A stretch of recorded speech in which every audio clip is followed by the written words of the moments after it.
Ustedes saben que hay diferentes organismos que nos están afectando. Nosotros no estamos solos en este mundo, pero nosotros vivimos en una interacción constante con organismos. Nosotros, nuestro sistema gastrointestinal, tenemos bacterias, tenemos toda una flora intestinal, diferentes bacterias.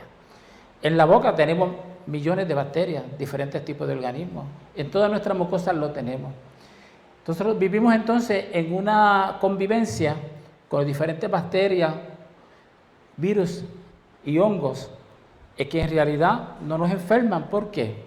Porque ellas establecen su propio ambiente en que se controlan unas a otras, y lo otro es que nosotros tenemos un sistema inmunológico que nos permite defendernos de esos organismos. El problema es cuando tenemos el sistema inmunológico débil. Si es así, pues entonces nosotros podemos ser susceptibles a algunas infecciones que normalmente no nos producirían esta enfermedad. Puerto Rico y el mundo entero ha pasado por muchísimas plagas. Ustedes han escuchado de la peste bubónica que decimó a la población europea al punto de que murieron personas por millones y millones. Esa se originó en una rata, en una pulga de la rata. Y así por el estilo muchas plagas. En Puerto Rico fue afectado también por la Spanish flu, la influenza, en el año 1918, que fue una plaga que afectó a todo el mundo. Murieron millones y millones de personas. Aquí yo no viví esos años, yo creo que ninguno de nosotros puede dar testimonio de eso, pero aquí y en el mundo entero hubo una época en que la tuberculosis era una pandemia y era endémica también, existía. A mí me contó un amigo mío, que de hecho murió ya, el doctor Corrigel, no sé si usted hablaba, que era nefrólogo y compartió oficina conmigo, y era mayor que yo. Y él me dijo, bueno, yo le pregunté una vez sobre la tuberculosis, porque a lo largo de mi vida pues uno ha tratado la tuberculosis, ha tenido casos de eso, pero son casos aislados. ¿Ves?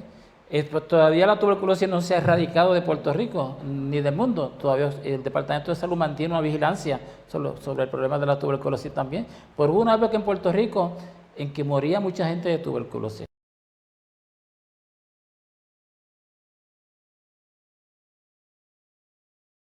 Están los virus, coronavirus, que ya hace algún tiempito, por lo menos llevo una década dándonos candela. Cuando uno estudiaba medicina, pues les decían que estos son los organismos que pueden producir catarro. Pues ¿cuáles eran? Era el rinovirus. Y entonces inmediatamente te mencionaba los coronavirus y muchos otros. Y son virus que existen en diferentes cepas, en miles y miles de cepas. Y la mayor parte de las veces nosotros las combatimos sin ningún problema.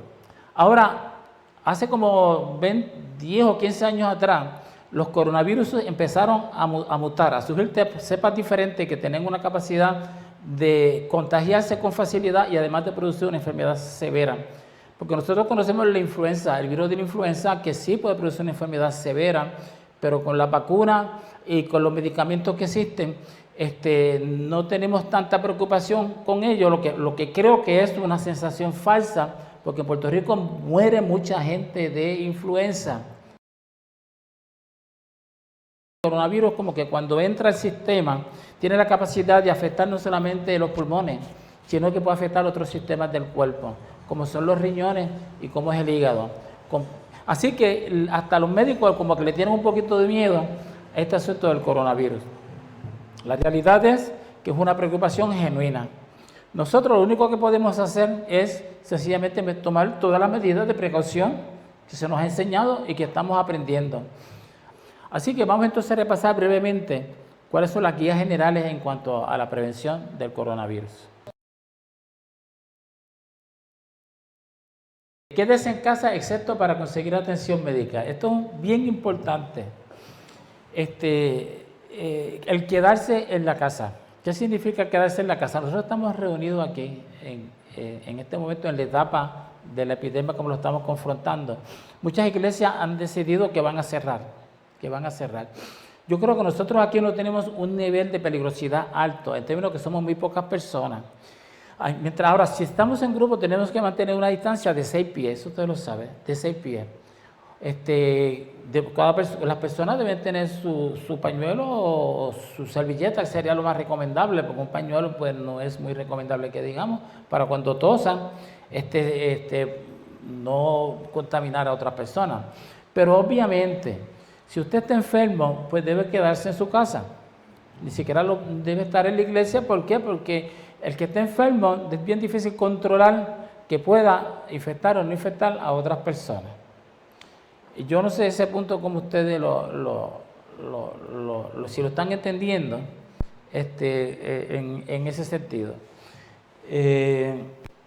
Ustedes saben ya todas las medidas que ha tomado el gobierno para controlar el problema del intercambio entre las personas. Prácticamente son unas medidas de aislamiento social, sobre todo con las situaciones donde hay mucho aglomeramiento de gente. Es una situación bien peligrosa, porque los virus tienen la capacidad de estar en el aire y transmitirse también de manera directa, que yo creo que todos ustedes también han oído sobre eso. Los virus mayormente nosotros los tenemos en las manos, lo mismo que sucede con la influenza.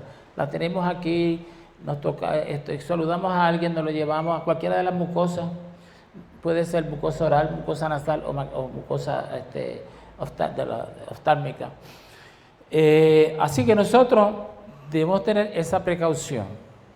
Si estamos en un lugar de trabajo, vamos a usar mascarilla, vamos a evitar los sitios públicos, vamos a mantener la distancia y vamos constantemente, quizás la medida más importante que todos y cada uno de nosotros pueda tomar en sus actividades normales de la vida, debe ser el lavado de manos.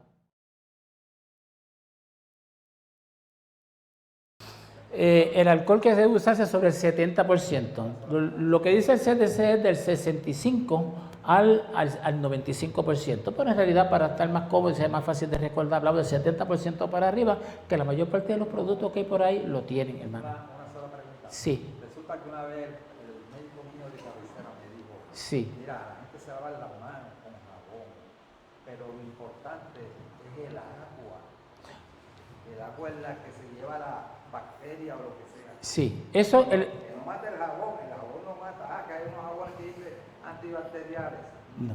Eso que el hermano dice es muy correcto, es muy cierto. Es el efecto mecánico del agua lo que ayuda.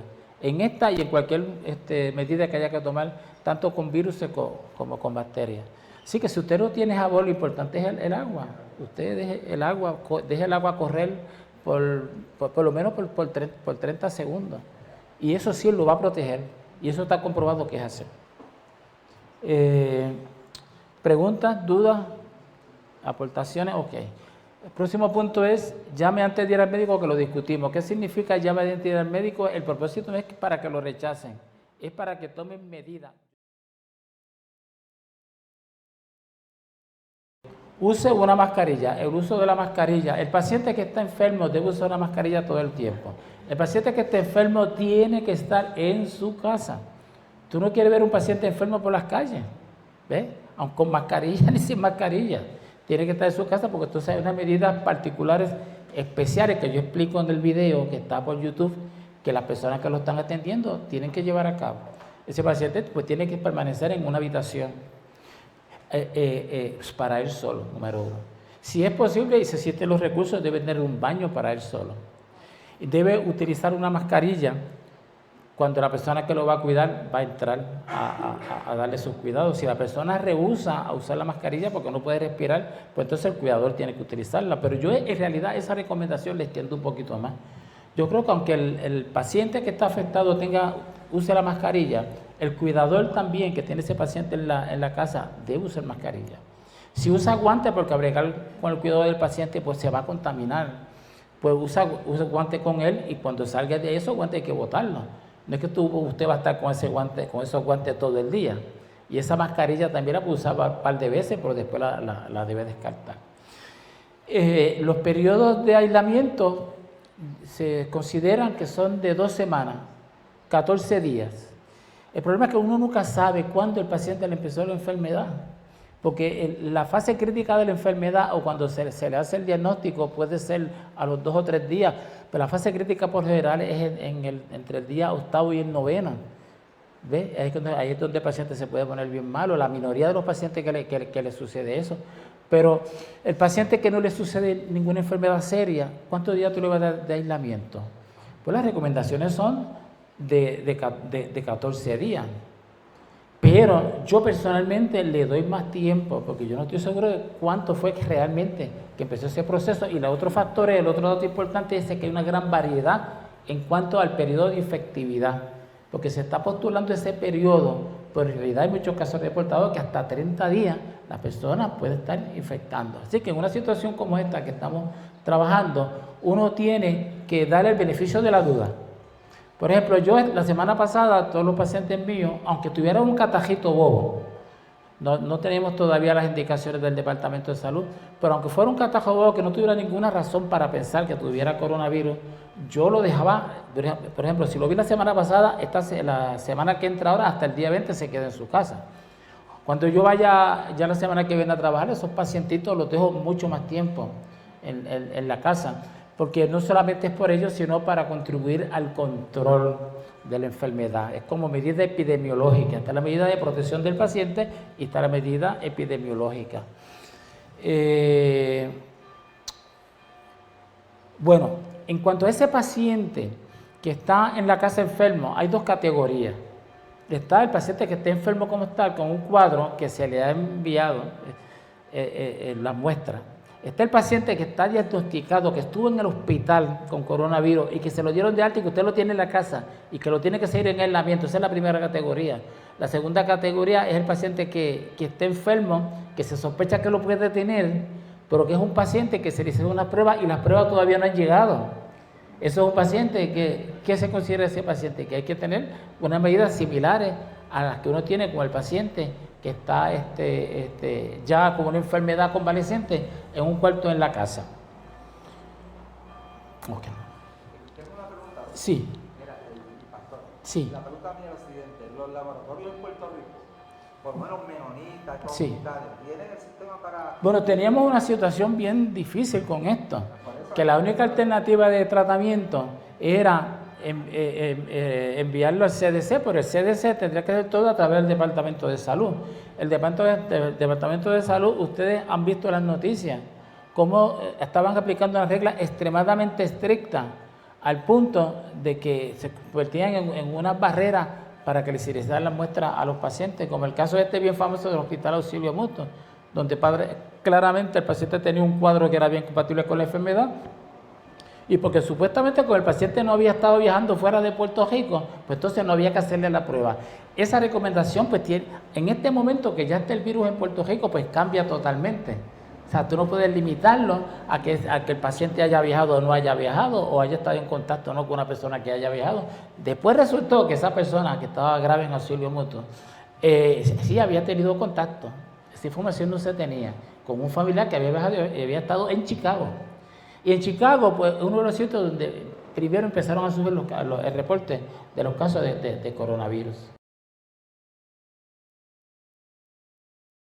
Estas son unas pruebas que están siendo autorizadas por el FDA, aunque no han sido estudiadas. Ante la emergencia, ellos han permitido que estos laboratorios cojan las pruebas sin ellos haber hecho un estudio y así mismo lo aclaran. Tienen autorización, pero no hay estudios sobre la efectividad. Eso es lo que hay. Con eso, ¿verdad? Es que hay que bregar. Entonces, la otra gran pregunta que yo tenía era también, ¿quién va a cubrirla? Si usted va a pagar por esa prueba, creo que los precios estaban como en $300. Entonces, bueno, no todo el mundo tiene $300 para hacerse esa prueba. Me acaba de informar ella que Triple M la estaba cubriendo. Yo imagino que todos los planes van a tener que cubrirla. Sí. No es final. Sí. Tienen que mandarlo a Estados Unidos, a la laboratorio allá. Y si yo no sé qué metodología ella ha estado utilizando para coger esa prueba. Si la está haciendo totalmente aquí, porque supuestamente el Departamento de Salud en su laboratorio, pues yo tengo un laboratorio donde pueden hacer pruebas. Y supuestamente la semana pasada tenían desarrollada la técnica, pero estaban en un proceso de validación de esa técnica. Yo imagino que ellos sí deben estar ya para este momento en la capacidad de poder hacer las pruebas. ¿Ves? Ahora, estos laboratorios, si ellos la pueden hacer, o la hacen aquí o la envían a Estados Unidos, creo que como ellos están funcionando es que tienen unos laboratorios que no son del CDC, en Estados Unidos, para hacer el proceso como tal. Las del CDC están tardando muchísimo. Estas esperamos que no tarden tanto. Lo ideal sería tener una prueba como la que tenemos para la influenza, que es una prueba que se considera de tipo detección de antígeno. O sea, el antígeno es una partícula del organismo que usted la tiene y con un swab se identifica, usted va. Esa es la prueba que realmente hace falta para poder intervenir con mayor efectividad. Y yo creo que estos laboratorios se los vamos a tener que estar haciendo a todos los nenes y los adultos, aunque no tengan unos síntomas, porque esto es una enfermedad que no podemos, no tenemos una clínica que nos permita diagnosticarla tempranamente. No la tenemos, es un catarro como cualquier otro, que cuando baja produce una enfermedad parecida a lo que nos da a los nenes prematuros. Fíjate, es la Respiratory Distress Syndrome, y es que pierden el surfactant del pulmón, y si pierden el surfactant del pulmón, pues uno se queda sin capacidad de oxigenar, más todas las complicaciones que vienen de eso. Los nenes recién nacidos, estamos en una etapa donde todos los nenes recién nacidos prematuros, ya yo no estoy bregando con eso, pero cuando bregaba con eso los sacábamos sin ningún problema, ¿ves? Pero los adultos, ese mismo tipo de cuadro que siempre ha existido, mucho menos frecuente, se llama Adult Respiratory Distress Syndrome, es mucho más complicado. Pero el problema con el adulto es que no solamente el virus está afectando los pulmones, como yo les dije, puede afectar los riñones y el hígado. Así que tenemos una enfermedad que en este momento la podemos diagnosticar con certeza, en este momento hasta el día de hoy, a lo mejor mañana es diferente, cuando el paciente tiene un cuadro clínico que con bastante certeza se puede identificar con una placa o con un CT, porque esas características radiológicas de la condición del adulto respiratorio distrés síndrome, sí, con un CT, y esto lo empezaron a hacer en China, y allí fue que lo definieron, que sí, ante la ausencia de una prueba, con el CT se podía establecer con bastante confiabilidad que ese era el diagnóstico. Pues mira, hay una cosa que sí tiene una evidencia bien buena en términos de ayudar en los procesos virales, que está probado desde la época de un bioquímico bien famoso de apellido Pauling, y es la vitamina C. Si hago con confianza, yo le digo a los pacientes, tome mucha vitamina C, coge esa tableta de 1000 miligramos, tómese 3 o 4 al día, no le va a hacer daño. La vitamina C no le va a hacer daño a usted, eso se excreta inmediatamente. Ahora, ¿qué otras cosas usted puede utilizar? Una buena alimentación, las bayas, se ha visto también, pero no es lo mismo, uno como médico no puede dar cosas que uno no tenga evidencia científica. Sí. El periodo de incubación. El periodo de incubación, de eso se ha hablado mucho. Se hablaba de 7 días, últimamente se ha visto que puede ser hasta 14 días. Entonces, en cuanto a las personas que pueden estar teniendo la condición, pero teniendo muy pocos síntomas o no teniendo síntomas, y que en ese periodo, y que esté en un periodo de incubación, los chinos lo que han encontrado es que si la persona no está teniendo ningún síntoma, si está totalmente asintomática, las probabilidades de contagio no son muy altas, pero sí existen las probabilidades de contagio. O sea que eso es una buena noticia en ese sentido. De hecho, hay mucha gente, a la mayor parte de nosotros, si esto se riega aquí, a lo mejor nos da la enfermedad y nos enteramos, porque nos va a dar de una manera subclínica. La mayor parte de las enfermedades virales que uno coge por ahí, las coge subclínicas. En otras palabras, uno tiene contacto con el virus. El virus entró donde uno, pero el cuerpo lo combatió y no tuvo ninguna manifestación de enfermedad.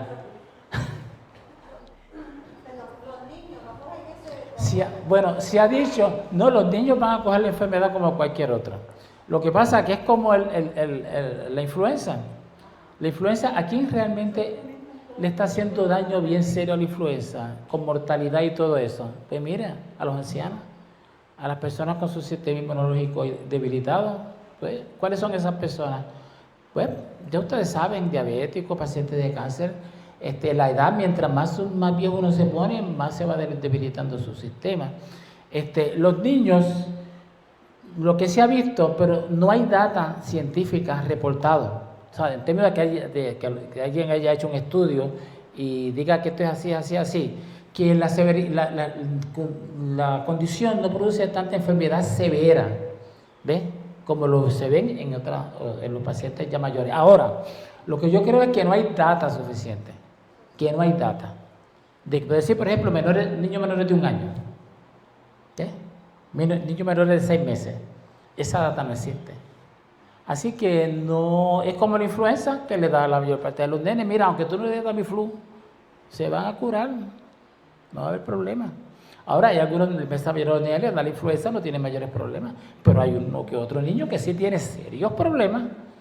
Yo tuve una nena con un cuadro de influenza tipo B, que supuestamente es la que no es tan fuerte, y terminó con una intuscepción, o sea, con una obstrucción del sistema en el sistema gastrointestinal. Y eso lo puede hacer la influenza, no lo hace con frecuencia, pero lo hace en una niña como de 4 o 5 años. Y hace muy poco en la oficina tuve una niñita con un cuadro de influenza y que desarrolló convulsiones, tuvo una encefalopatía por influenza. Y ahora mismo, y con un electroencefalograma normal, y ahora mismo recibiendo medicamentos. Entonces uno dice, contra, pero es que nunca la gente piensa que la influenza puede producir otras cosas. La gente la asocia a problemas respiratorios. No, estas condiciones virales pueden afectar muchos sistemas en el cuerpo. Así que con relación a los niños, eso es lo que le digo. No podemos decir que los niños no se van a ser afectados, porque las poblaciones de más riesgo son las que ya se ha identificado oficialmente. Cúbrase la nariz y la boca al toser y estornudar. Y límpiese las manos con frecuencia. Si hay una sola medida, o podemos decir que si la medida de control más importante que usted puede hacer es lavarse las manos constantemente, lavarse las manos y mantener distancia, mantener los 6 pies de distancia. Esas son las 2 medidas fundamentales. Todo el tiempo enfatizando eso. Cosa que yo no puedo hacer. Pero yo digo, nosotros, pues Dios nos puso en esta profesión, yo no voy a dejar de ver pacientes porque yo no voy a vivir sin dignidad en mi vida. ¿Sabe? Entonces, si nosotros cogemos esta profesión, pues tenemos que hacerlo. Lo mismo las enfermeras, tenemos que bregarla y afrontarla. No nos podemos esconder. Evite compartir artículos del hogar de uso. Pues a veces en algunas familias hay tanta intimidad que la gente hasta comparte los cepillos de dientes. Ya sabe que eso se cae de la mata, que no lo podemos hacer porque puede ser que haya alguien. Porque en una familia hay 5 miembros. Hay uno que un adulto o un niño que estuvo en la escuela en contacto con alguien que se sospechaba o que se diagnosticó que tenía el coronavirus. Ese muchacho viene a la casa, ¿qué categoría cae? Con un paciente de riesgo, un paciente que tiene que estar bajo vigilancia. O sea que en la casa va a estar en cuarentena, y en la casa los familiares tienen que hacer una serie de observaciones en cómo va, de protección con relación a ese niño. Y una de las observaciones fundamentales es la observación. Y todas estas otras herramientas que ya nosotros estamos discutiendo aquí, ¿ves? Pero hay que hacerlo en ese tipo de circunstancias. Limpie todos los días todas las superficies de contacto frecuente. Sí, porque puede sobrevivir. El organismo puede sobrevivir la superficie que sea. ¿Ves? Están diciendo que científicamente ya comprobaron que 6 horas en la ropa y 12 sobre el hierro. Sí. Un poco mental son 12 horas. Sí. Entonces hay que tener esa precaución de la limpieza, por lo menos 2 veces, y en los sitios públicos constantemente deben estarse limpiando. Cuando uno va a un sitio público hoy en día debe tener la precaución. Si usted va a un restaurante, usted va al baño, usted no toque esas manecillas con sus manos. No toque nada ahí con sus manos. De hecho, yo siempre he tenido esas precauciones porque no ahora por lo del coronavirus, sino porque hay otras infecciones virales que se pueden adquirir de esa manera, que se llama una manera casual. Por ejemplo, la hepatitis B. La gente cree que la hepatitis B se adquiere claro, es la forma más frecuente que se adquiere, por inyecciones intravenosas entre los adictos, por control de secreciones, por venerio, porque es venerio, ¿ves? Que se adquiere de esa manera. Pero la hepatitis B se ha comprobado que se puede adquirir casualmente. ¿Qué quiere decir casualmente? Quiere decir que usted contacta una superficie, toca una superficie donde está el virus, usted puede contagiarse. Yo siempre, cuando voy a los sitios públicos, a los restaurantes o lo que sea, no toco nada. Yo busco servilletas, las manecillas, todo lo mismo, las partes de los inodoros, esas cosas, nadie debe estar tocando eso con sus manos. Así que todas estas precauciones hay que tenerlas. Entonces, dentro de la casa, hay una serie de cosas que deben llevarse a cabo. porque no es lo mismo que haya un miembro enfermo a que todos estén enfermos. Y es posible controlar la infección. Vigile sus síntomas. Otra palabra, si usted tiene un catarro y usted no tiene fiebre, no quiere decir que usted no pueda tener el coronavirus. El cuadro de fiebre con coronavirus es inconsistente. Algunas personas inicialmente puede ser que no tengan fiebre. Algunas personas puede ser que le dé una fiebre al principio y después que esa fiebre repite más adelante en la enfermedad. Pero típicamente, cuando la persona va a tener un cuadro respiratorio severo, que es lo más alarmante, eso ocurre entre el 8º y el 9º día. Eso es un dato que está epidemiológicamente súper bien establecido. 8º y 9º día, o sea, que ese periodo que esa persona está ahí, hay que estar bien vigilante. Entonces, ¿cómo una persona sabe si está teniendo un movimiento respiratorio? Pues es bien difícil. Por ejemplo, si usted es un asmático. A mí me va a ser bien difícil. Si usted es asmático y usted tiene dificultad respiratoria, que tiene asma o que está tosiendo, es bien difícil poderlo detectar. Si usted no es asmático y en un momento dado usted siente que le falta el aire, eso es una cosa que no debe estar sucediendo bajo ningún concepto. Claro, puede ser que una persona se ponga ansiosa también que siente que le falta el aire, pero lo que quiere decir es que hay que buscar atención médica. No ni se sabe in vitro, el laboratorio, que estimula el sistema inmunológico. Ahora, que eso pues, haga una diferencia o no, pues eso no se ha estudiado todavía. Pero si no le va a hacer daño, pues usted úsalo. Y vitamina C a todo lo que da. Es lo único que yo le puedo decir con certeza que tiene evidencia científica. En cuanto a los probióticos, muchas cosas que se dicen de los probióticos. Hermano, yo cojo todas estas medicinas que la gente llama naturales, que son, yo las estudio en fuentes que sean confiables. De los probióticos, las compañías farmacéuticas que producen leche se pasan poniéndole probióticos a la leche y otras cosas más que en realidad no están comprobadas. Existe alguna evidencia casi anecdótica, pero que no está establecido como data científica. En cuanto a los probióticos, lo único que está establecido, y yo sí lo uso, es el paciente que tiene un cuadro diarreico. Eso está comprobado hasta la saciedad científicamente. El uso de un probiótico le va a ayudar a que la sintomatología sea más corta. En esos casos, como yo sé que hay una evidencia científica, pues yo se lo prescribo. Son caros, pero se le prescribe al paciente porque es algún beneficio objetivo. Lo que uno éticamente como médico no debe hacer es poner al paciente a gastar dinero con cosas que no tienen una base científica. Miren, en Puerto Rico aquí lo que hay es pobreza en este país. Nosotros aquí no, estamos a un nivel más o menos, pero usted tiene que ver cómo está la pobreza. Aquí la gente no tiene para sacar 100, 200, 300 pesos así para cualquier cosa. Así que hay que tener eso en consideración. ¿Qué otra cosa podemos? Eso es en términos generales. ¿Preguntas, dudas? Ajá. Tengo otro comentario. Hay Sí. plantas de Puerto Rico ¿Perdona? que las utilizan como medicamentos. Sí. Pero esas plantas, antes de ir a un laboratorio, Sí, envenenan. Allá en el laboratorio le sacan el veneno sí. y entonces usan realmente el medicamento Sí. que tiene la propiedad para impactar el organismo.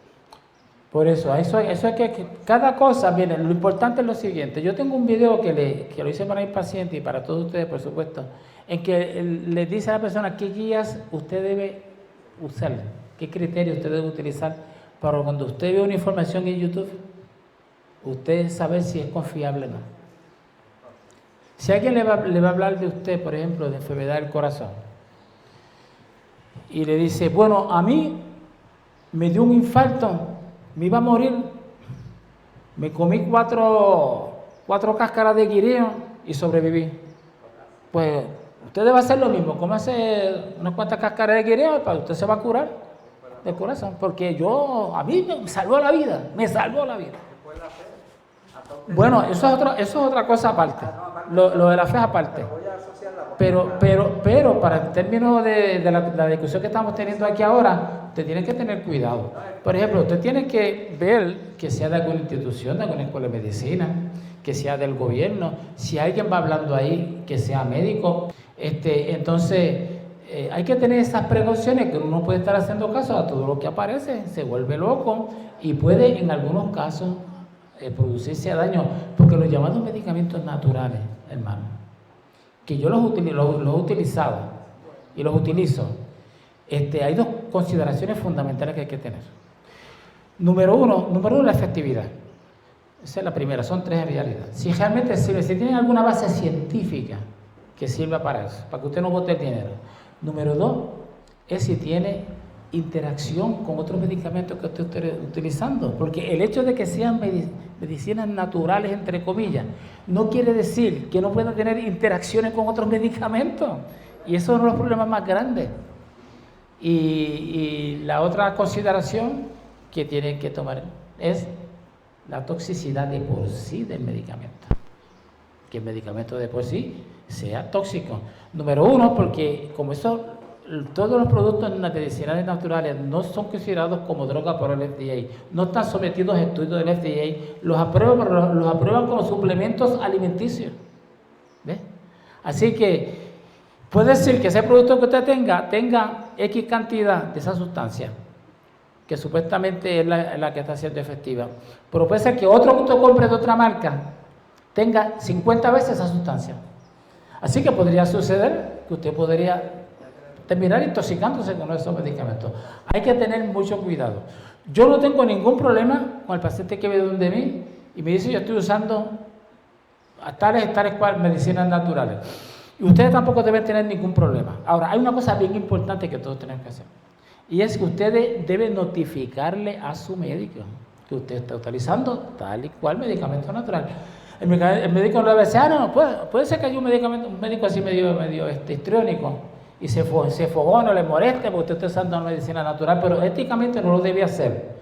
Él debe orientarlo y debe ver si ese medicamento, esa sustancia que está utilizando, le está haciendo mal o le puede hacer mal en términos de otros medicamentos que usted esté usando.